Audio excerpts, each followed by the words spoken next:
Баршаңызға сәлем. Мен бүгін күзгі ертеңгілікке арналған саңырауқұлақ костюмын тігемін. Өлшемдерді алып, жейде және шалбарды пішіп қойдым. Тез тігілетін болғандықтан бірінші шалбардан бастадым. Алдымен шалбардың алдыңғы және артқы бөлігін қосып аламыз. Және де тіккен тігістерімізді міндетті түрде өтектеп аламыз.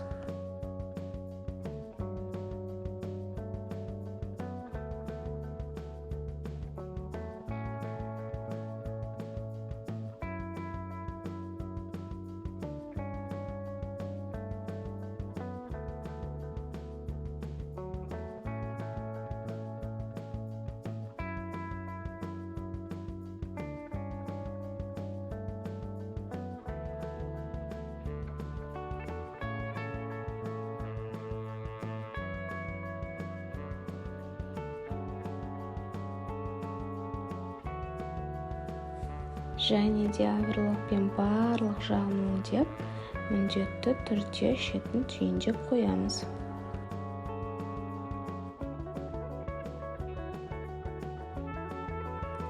Кейін балағына және де беліне өлшеп резинка саламыз.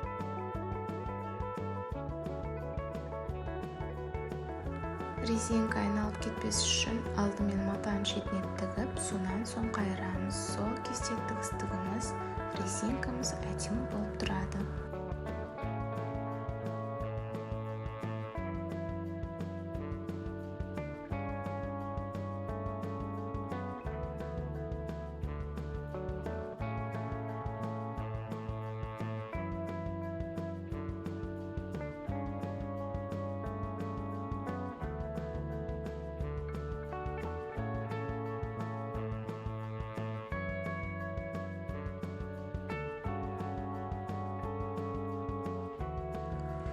Міне менде шалбары дайын болды, енді кесекте жейдесін тігемін.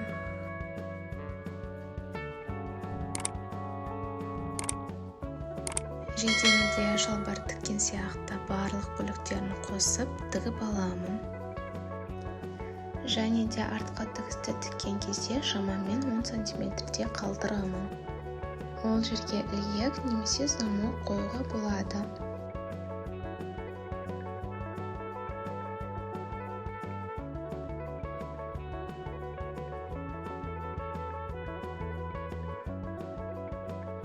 Ендігі кезекте жейденің жеңін қосып дайындап алып, барлық бөліктерін оверлокпен өңдеп аламын. Жеңді жейдеге қосып тігіп болған соң, жеңнің шетінен шамамен 5-7 см қалдырып, резинка тігемін.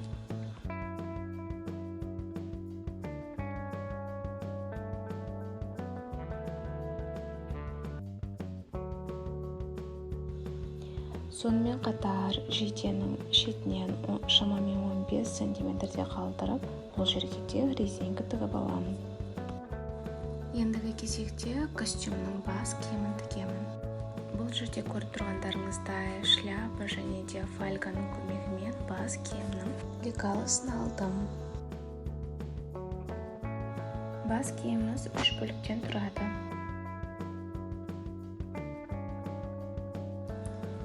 Дайындап алған лекалымды поролонға бастырып қиып, тігіп алдым. Бұл жерде ыстық желімді де пайдалануға болады.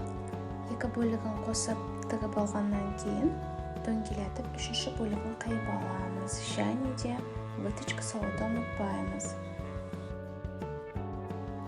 Кейін 3 бөлігіне арнап, ақ және қоңыр түсті маталарды қиып алып, тігіп қаптаймыз.